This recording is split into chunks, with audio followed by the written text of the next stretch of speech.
Willkommen. Sie denken, klassische Musik ist nichts für Sie? Ich wette mit Ihnen, Sie kennen viel mehr davon, als Sie ahnen. Viele dieser Melodien, die sind so tief in unserer Kultur drin und heute finden wir mal raus, warum die so unvergesslich sind. Also, legen wir los. Klingt jetzt vielleicht wie der Anfang von einem ziemlich seltsamen Witz. Das gebe ich zu. Aber ich verspreche Ihnen, am Ende unserer kleinen Tour hier ergibt das alles einen Sinn. Denn diese scheinbar zufälligen Dinge, die führen uns durch einige der größten Ideen der Musikgeschichte. Von ganz kleinen Geschichten bis hin zu gewaltigen Klangwelten.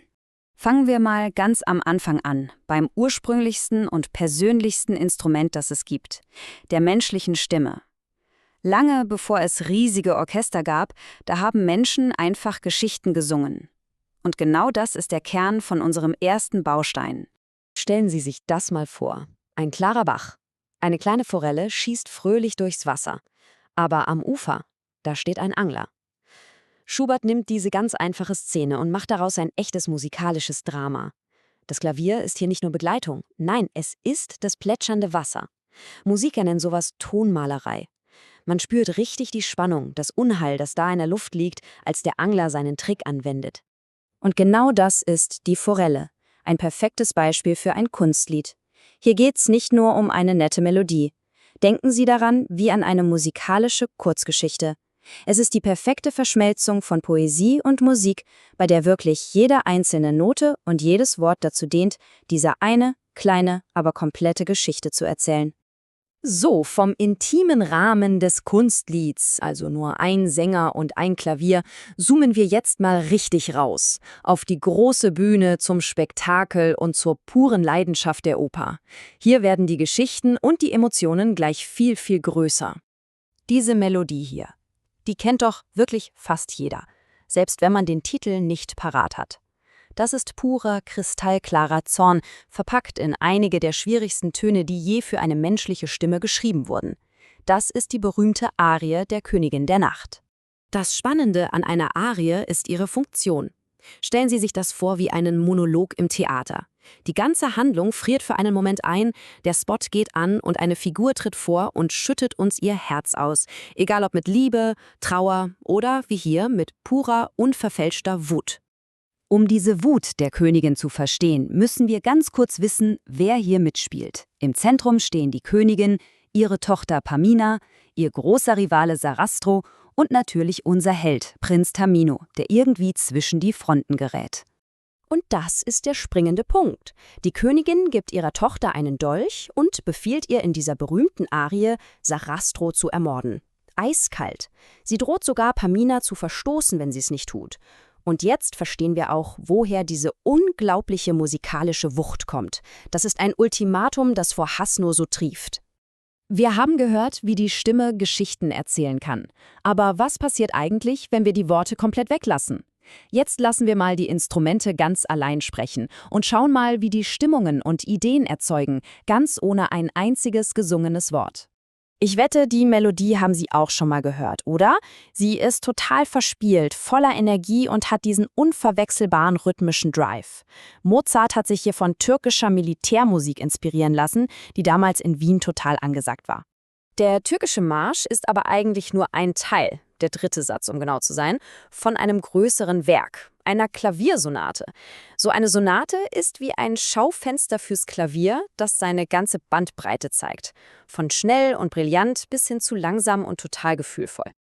Und hier kommt noch so ein Klassiker, den absolut jeder kennt. Allein der Anfang ist einer der berühmtesten Momente der Musikgeschichte. Elegant, fröhlich und einfach perfekt ausbalanciert. Das ist Musik, die sofort gute Laune macht. Eine kleine Nachtmusik ist technisch gesehen eine Serenade.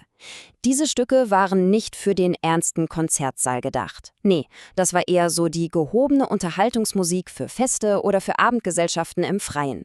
Leicht, locker und zugänglich.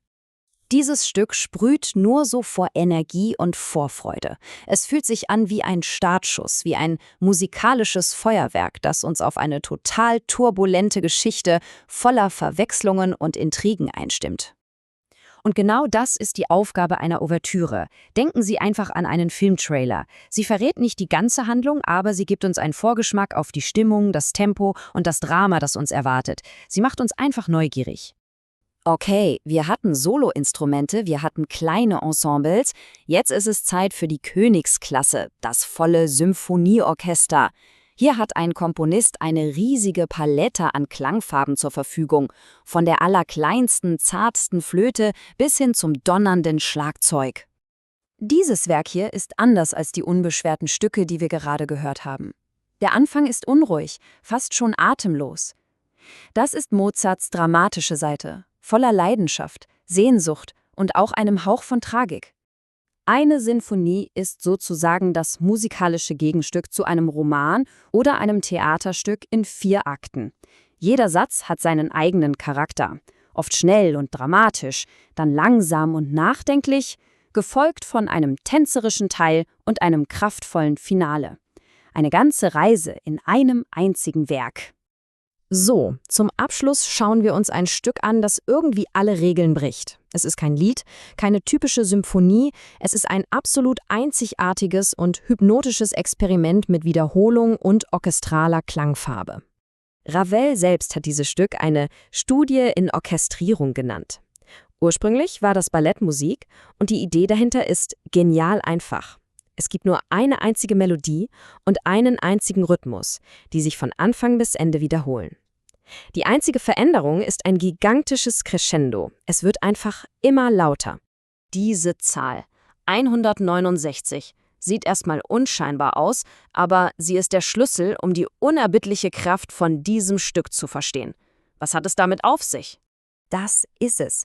Von der allerersten Sekunde bis fast zur letzten treibt die kleine Trommel das Stück mit exakt demselben Rhythmus an. 169 Mal. Und genau diese hypnotische Wiederholung ist es, die dem Bolero seine unglaubliche Spannung und seinen Sog verleiht. So, wir haben jetzt eine kleine Reise gemacht. Vom ganz intimen Kunstlied über das große Operndrama und die elegante Instrumentalmusik bis hin zur ganzen Macht der Symphonie und einem obsessiven Experiment. Die rachsüchtige Königin, der gejagte Fisch und der ständige Rhythmus. Das sind alles nur unterschiedliche Wege, mit Musik Geschichten zu erzählen. Die Frage ist also, welche Art von Geschichte fesselt sie am meisten?